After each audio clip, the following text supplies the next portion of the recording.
我實名建議學校可以收多啲學費啊，千祈唔好因為義務教育就唔收錢啊！唔單止要收，仲要收多啲。問我點解啊？我同你講啊，依家係一個小朋友返學，全家一齊學。我哋呢批80後、90後啊，真係趕上咗時代嘅紅利啊！嗱，呢句説話我第一次講㗎咋，之前我都係話我哋錯過晒啲紅利嘅。你諗下，30年前冇學識嘅嘢，依家全部可以免費學多次啊！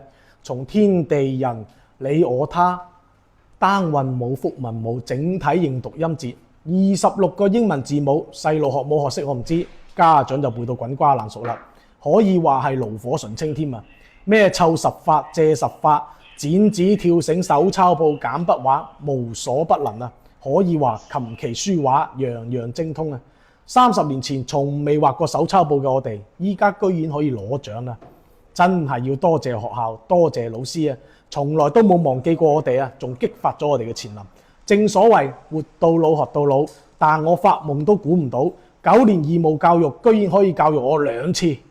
啊，唔係，我細仔明年讀1年級，我就快要趕上第3次啦，真係諗起都覺得刺激啊！太寬揾老飯，包你唔使煩。